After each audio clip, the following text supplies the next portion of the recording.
You know, it's a rare feat for a Canadian Olympian to win two gold medals at the Olympics because, as a lot of people probably already know, from 1968 to 1988, it was a dry team for Canada, dry time for Canada Olympics.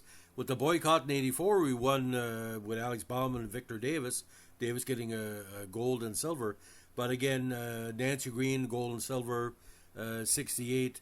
But the guy that we learned about growing up, the original Summer McIntosh, that really dominated track and field, was the great Percy Williams. And his life in sport is quite interesting because he was a late bloomer and a late participant in the sprints. Now, Percy Williams, the native of Vancouver, only 5'7", 123 pounds, won the 100 and 200 meter races at the 28 Summer Olympics and is a former record holder for the 100 meter sprint. You got to understand, ladies and gentlemen, in Canada, the 28, 32, and 36 Olympics were coming into our own as a track and field nation. Now, the only child of Frederick Williams, who was originally from England, and Charlotte Rhodes, who hailed from St. John's. At the age of 15, Williams suffered from rheumatic fever and was advised to avoid strenuous physical activities. However, as his high school required participation in athletic competitions, he started training in sprint in 24 and by 27 became a local champion.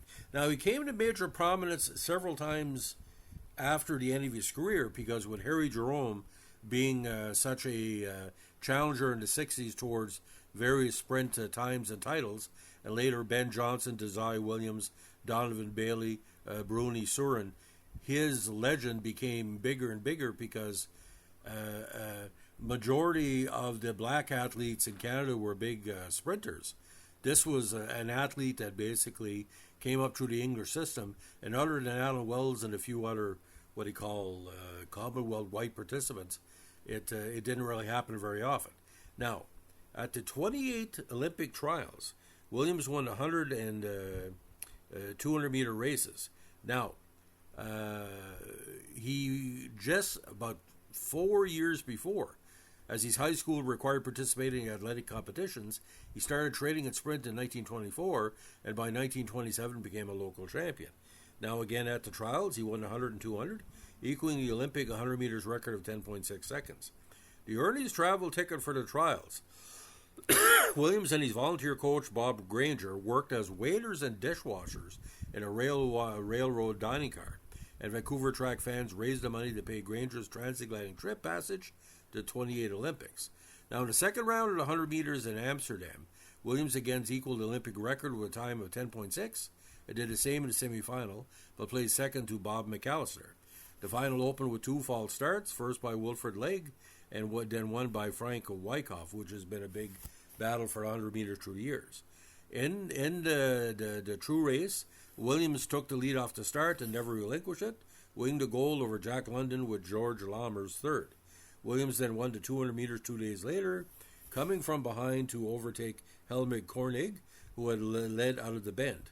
It was Williams' 8th race in 4 days, and he was the first non-American to complete the sprint double. Of course, the famous photo where he's hoisted aloft by Phil Edwards, our great long track runner, and Brian Little after winning the title. That made national news in Canada, and the beautiful Canadian leaf on the front, that really stands out. Now, Williams is also part of the Canadian team, which was disqualified in the final of the 4x100 relay contest, but he would have probably eventually won at least a medal. Now, Williams' victories were front-page news in Canada, deservingly so, and returned a national hero, feted by enormous crowds across the country. An estimated 25,000 people turned out to welcome him to Canadian Pacific Railway Station at the foot of Granville Street in Vancouver. He was met off the train by Mayor L.D. Taylor and Premier Simon Fraser Ptolemy. They bundled him and Granger in the cars and paraded them through the confetti-filled city. The event was broadcast live by reporters with microphones stationed along the route. Now, Williams showed that success was not an accident, setting a world record at the Canadian Track and Field Championships at Varsity Stadium in Toronto in 1930. He then won the 100-yard dash at the inaugural British Empire Games, now known as the Commonwealth Games, in Hamilton, but tore the tendons of his upper left leg around the 70-yard mark and never made a full comeback. At the 32 Summer Olympics in LA, he was eliminated in the semifinals of the 100 meters. With the Canadian team, he finished fourth in the 4x100. Subsequently, Williams stopped running and became an insurance agent because he felt there was more money as selling insurance than having match races as a unofficial pro. Now, in 1940, he joined a non-permanent active militia. His occupational listing as sailman and religion as C of E, Church of England. He also served as civilian pilot during World War II, ferrying aircraft around the country for Canadian Airways, then became a civilian flight instructor with the Royal Canadian Air Force.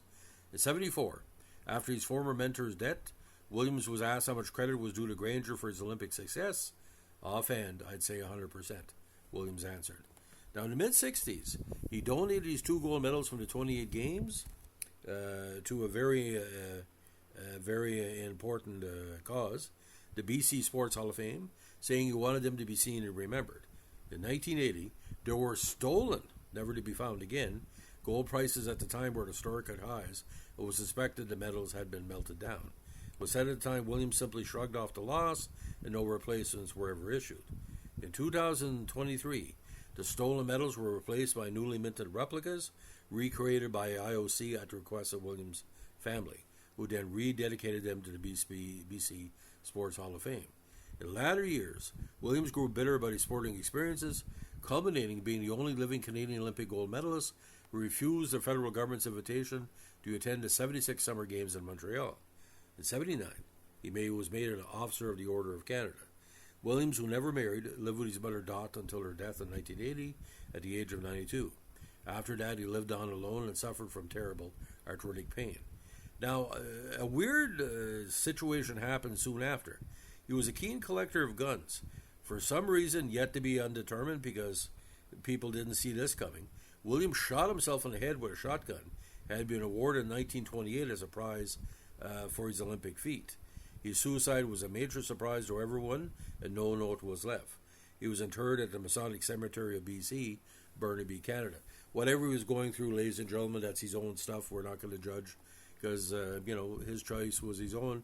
But when he was, it's like 7 decades over the years, even leading up to 96 in Atlanta, Percy was the ghost everybody was chasing. Ben Johnson caught him, and then the drugs brought him back. Donovan said, basically, I want to win a gold medal for Canada, just like Percy did. And Percy was very well respected, one of the best Canadian athletes of all time, because he was natural. He's doing the sprints in 27. He's at technically the world championship, and he's winning. Tremendous.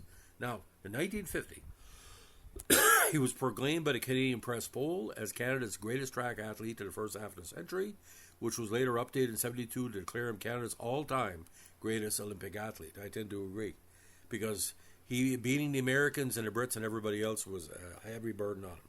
Now, Percy Williams Junior Public School, located in Toronto, is named after the champion. In 1996, Canada Post released a postage stamp of Percy Williams as part of its Sporting Hero series. Now, outside the BC Sports Hall of Fame at BC Place is a life-size statue of Williams crouched in the sprinter's stance. And please visit it. It's quite interesting with that in the BC Place location to see how many people get their pictures taken with it. Now, the British Empire Games, the 100-yard, he broke 10-second. So, again, just a tremendous speed demon. But you got to understand this, ladies and gentlemen. If he was 6 feet, 170 pounds, he would have probably ran an easy 9.9. But when I was growing up, ladies and gentlemen, we used to get books about the Olympics or sporting histories of Canada. And that smiling picture of Percy Williams when he's 6'7", you're going to see it as a podcast. He did so much, and he motivated so many people through the years, because when people would say, well, we don't do anything in track and field, we had Williams, and we had, not only Williams, we had, Phil Edwards, a very underrated black athlete, our Jesse Owens, as we say, for the inroads he did. But every time, Ben was getting better, Rooney was getting better, Donovan was getting better, and everybody would say, oh, we've done so well in the Olympics before with Percy Williams. He's motivated many Canadians to seek out excellence through the years. And again, his passing if he really knew how much everybody loved him in Canada, maybe he would have been with us for a few more years. Can you imagine him talking to Don Whitman about what it was like to winning in '28? What a show! And ladies and gentlemen, Percy Williams, pound for pound, the greatest sprinter I think in world history, because his size and his speed, you can't teach speed. And like I said, his legacy will live on forever.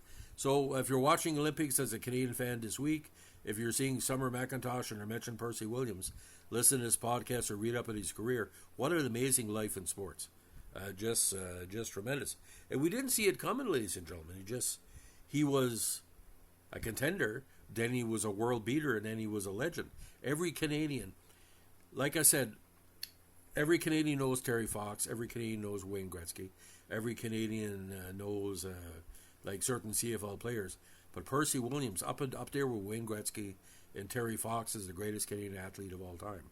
You know, it's amazing. So it's a pleasure to do this podcast. So ladies and gentlemen, if you like what we're doing here, we're an Olympic Vintage Podcast. Let us know with a like, comment, subscribe, or share. Bye.